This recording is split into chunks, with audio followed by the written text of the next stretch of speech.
अगर आप भी चाहते हैं हमारे पावर सिनेमा का ऑडियो वीडियो सबसे पहले आप तक पहुंचे, तो हमारे चैनल को लाल बटन दबा के सब्सक्राइब करें और बेल आइकन दबाना ना भूलें। बोली भोले दानी की, प्रेम से बोली हरिहर नाथ की।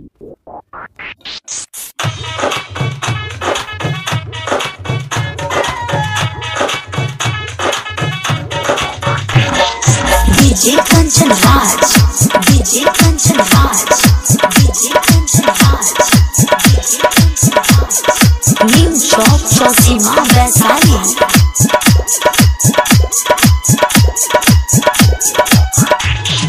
लगता कि निकरी परनवा हो, लगता कि निकरी परनवा हो। मोदी जी चलाई जो ट्रेनवा हो, लगता कि निकरी परनवा हो।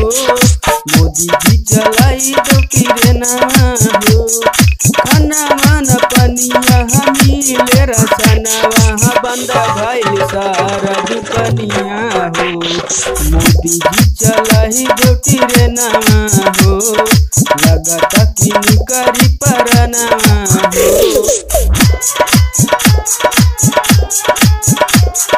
Music director Kanchan Raj, new चौक चौसीमा वैशाली।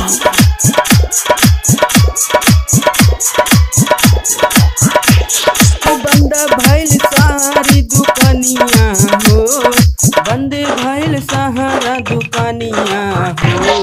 मोदी जी चलाई जो ट्रेनवा हो, बंद भइल सहारी दुकानिया हो। मोदी जी चलाई जो ट्रेनवा हो। निकले परनवा दिन दुपहरिया, मारिल हम दुखनवा रे। लगता कि निकरी परनवा हो, लगता कि निकरी परनवा हो। मोदी जी चलाई जो ट्रेनवा हो। DJ Kanchan Raj, DJ Kanchan Raj, DJ Kanchan Raj, DJ Kanchan Raj. New चौक चौसीमा वैशाली। करवना वायरस बंद भइल दुनिया, करवना वायरस बंद भइल दुनिया।